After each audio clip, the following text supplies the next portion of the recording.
उत्तर प्रदेश की 25 बड़ी खबरें।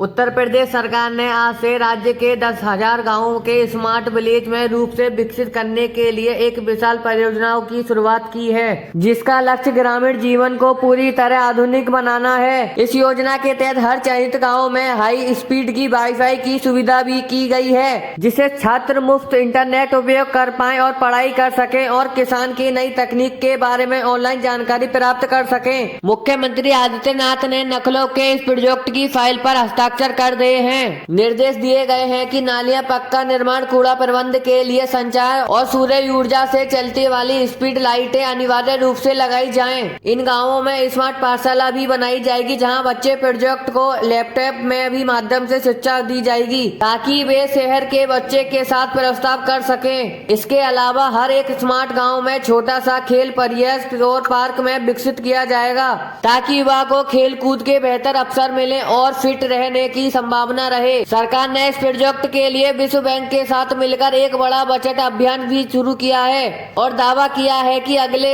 1 साल में ही इन गाँवों की तस्वीर पूरी तरह बदल दी जाएगी। प्रशासन ने जिलाधिकारियों को आदेश दिए हैं कि वे खुद ही इन विकास को कार्यक्रम निगरानी रखें और काम में लापरवाही बरतने वाले ठेकेदारों पर जुर्माना लगाएं। यह योजना न केवल गांव से शहर की ओर होने वाली पलायन को रोकेगी, बल्कि ग्रामीण अर्थव्यवस्था को भी एक नई दिशा प्रदान करेगी।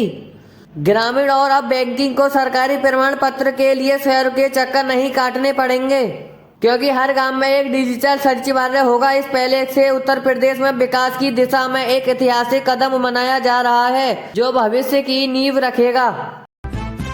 राम मंदिर के उद्घाटन के बाद अयोध्या में उमड़ने वाले श्रद्धालुओं की भारी भीड़ को देखते हुए उत्तर प्रदेश सरकार ने आज अयोध्या के कल्पवासियों के लिए बेसिक सिटी प्रोजेक्ट के दूसरे चरण ब्लू प्रिंट जारी किया है। इस अभ्यास योजना के तहत अयोध्या को दूसरी सबसे बड़ी आधुनिक सुंदर धार्मिक नगरी के रूप में विकसित किया जाएगा, जहाँ प्राचीन भारतीय संस्कृति और आधुनिक तकनीक श्रद्धालु संगम देखते हुए मिलेंगे। प्रस्तावित वैदिक सिटी 5 सितारों होटल संग्रहालयों को रोक केंद्र के अलावा एक विशाल रामायण सटीक विकसित किया जाएगा, जहां पर्यटक भगवान राम से जीवन की जुड़ी हर घटना को तीर्थ ही वीरपार तकनीक के जरिए महसूस कर सकें। आज के कैबिनेट बैठक में अयोध्या ने आसपास के 84 कोस के परिक्रमा वर्ग को 4 से लेन बनाने के और उसके किनारे विशेष यात्री सुविधा विकसित करने के लिए अतिरिक्त बजट को मजबूती दी है। सरयू नदी के किनारे पर रिवर फ्रंट विकसित किया जाएगा, जहां शाम होते ही नियमित लेजर को शो संगीत का आयोजन किया जाएगा।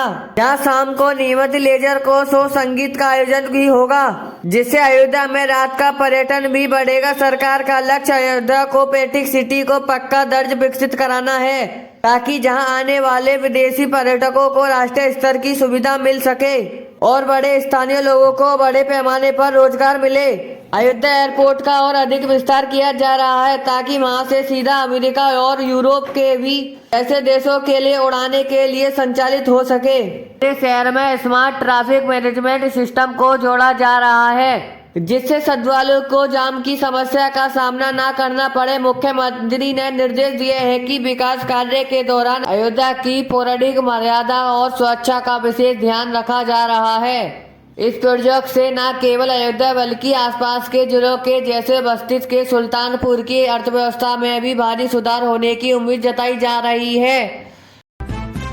उत्तर प्रदेश के सरकारी प्राथमिक और माध्यमिक विद्यालय में छात्र को मानसिक, स्वच्छ और नैतिक विकास को ध्यान रखते हुए विभाग ने आज हैप्पीनेस करिकुलम को शुरू करने का बड़ा फैसला लिया है। दिल्ली की तर्ज पर तैयारी की जा रही है। इस पाठशाला क्रम का मुख्य उद्देश्य बच्चों को किताबी ज्ञान के साथ साथ तनाव मुक्त रहने वाली बात, आपसी भाईचारा बढ़ाने और जीवन के मूल्य को समझने की शिक्षा देना है। शिक्षा मंत्री ने आज एक कार्यशाला में बताया है कि अब स्कूल से पहले 30 मिनट केवल योग, ध्यान और सकारात्मक कहानी के लिए समर्पित होगा, जिसमें कोई लिखित परीक्षा का होमवर्क नहीं होगा। इस पहल के जरिए सरकार को बच्चों को बढ़ रही चिड़चिड़ापन को, मोबाइल के प्रति जुड़ाव को कम करना चाहती है, ताकि वे एक जिम्मेदारी नागरिक बन सके। शिक्षकों को इस विशेष पाठ्यक्रम के लिए परिचित करते हेतु विशेष प्रशिक्षण केंद्र बनाए जा रहे हैं, जहाँ मनोवैज्ञानिकों की मदद से उन्हें नई शिक्षण विधियाँ बताई जा जा रही हैं। यह कार्यक्रम कक्षा 1 से लेकर कक्षा 8 तक के सभी सरकारी स्कूलों में इसी शैक्षिक सत्र के अनिवार्य कर रही है। विभाग का मानना है कि यदि छात्र मानसिक रूप से खुश है तो शांत रहेगा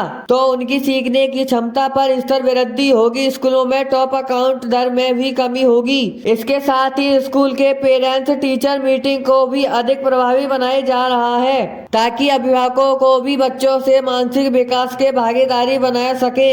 सरकार इस योजना की सफलता का नजर रखने के लिए एक डिजिटल पोर्टल भी बना रही है जहां स्कूलों से फीडबैक लिया जाएगा। यह कदम उत्तर प्रदेश के प्राथमिक शिक्षा व्यवस्था में एक बड़े बदलाव के रूप में देखा जा रहा है जिसका दूरगामी सकारात्मक प्रभाव प्रदेश के भविष्य यानी बच्चे पर पड़ेगा। विशेषज्ञों ने भी इस निर्णय का स्वागत करते हुए कहा है कि समाज में बढ़ती हिंसा को तनाव को कम करने के लिए बचपन से ऐसी शिक्षा देना अनिवार्य है।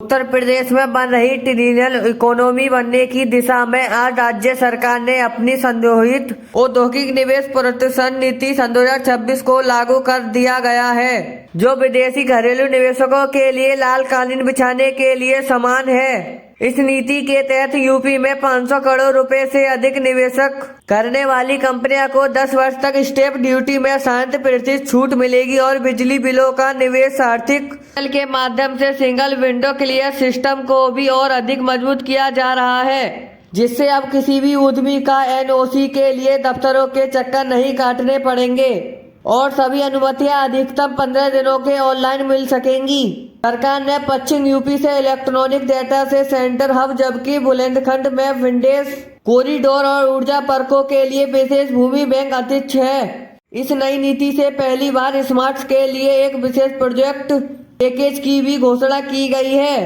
जिसमें महिला उद्यमियों के लिए अतिरिक्त 5% ब्याज के सब्सिडी भी दी जाएगी। सरकार का दावा है कि नीति आने वाली ग्लोबल इन्वेस्टमेंट समिट में है को धारमत उतारने के लिए तेजी आएगी और लाखों को सीधे युवाओं को अपने राज्य में कामकाज मिलेगा।